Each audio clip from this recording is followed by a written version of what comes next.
Guys अनि नमस्ते, स्वागत छ मेरो न्यू ब्लगमा हैन। म पहिला यो च्यानलमा के गर्थेँ भन्दा एजुकेसन भिडियोहरू हाल्थेँ, मतलब जस्तै फ्याक्ट्स भन्ने हैन, केही भिडियो म यहाँ एडिट गरेर राखिदिन्छु, त्यो भिडियो हेर्नु होला। आजदेखि म यो च्यानलमा चाहिँ भ्लग बनाउँछु छु। म चाहिँ नेपालबाट हो हैन। पहिला म हिन्दी कन्टेन्टहरू हाल्थेँ, आजदेखि म भ्लग बनाउने कोसिस गर्नेछु। भ्लगमा हजुरहरूले सपोर्ट देखायो भने म पनि भ्लग कन्टिन्यू गर्छु।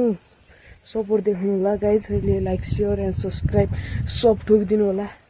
आज चाहिँ हाम्रो यस्तै गाउँघरतिर यस्तै ठाउँमा हामी यस्तै भ्लग बनाउने कोसिस गर्नेछौँ। हजुरहरूलाई इन्टरटेनमेन्ट गर्न म फुल कोसिस गर्नेछु। हाम्रो घरतिर चाहिँ यस्तै छ माहौल, देख्न सक्नुहुन्छ यहाँ यस्तै छ। धेरै राम्रो पनि छैन गाइज, राम्रै छ। यहाँ खेत छ, माथि नि खेत छ। कस्तो लाग्छ हैन भ्लग अब भनिदिनु होला। हामी यस्तै अझ भ्लग बनाउने कोसिस गर्नेछौँ। यो चाहिँ कमै त्यस्तै 2-3 मिनटको हुनसक्छ सायद।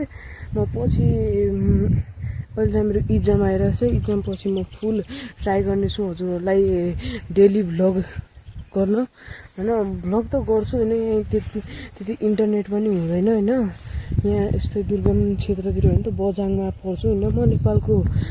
त्यहाँ यति इन्टरनेट पनि पाइँदैन, त्यसैले कहिलेकाहीँ वाइफाई पायो भने वाइफाईबाट म भिडियो अपलोड गर्छु। तर भ्लग चाहिँ बनाइराख्छु हैन, त्यो अपलोड चाहिँ म गरिराख्छु। मतलब सेड्युलमा राख्ने हुन्छ नि, त्यो युट्युबमा हो त्यसरी राखिराख्छु हैन।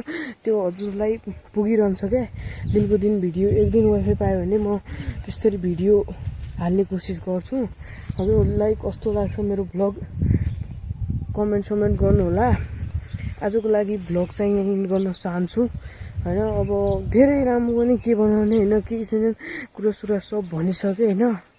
हाम्रो गाउँ क्षेत्र त यस्तै छ गाइस, राम्रै छ।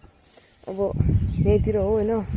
अब मेरो भर्खर इक्जाम सुरु भइरहेछ, त्यसैले भ्लग स्टार्ट गर्ने भनेर आयो हैन मनमा, त्यसैले मैले पनि भ्लग स्टार्ट गरिदिएँ।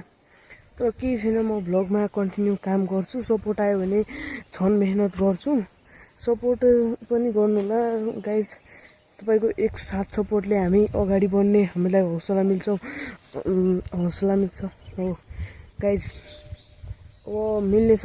हजुरहरूले यही भिडियो हेरेर इन्जोय गर्नु होला। ल बाई।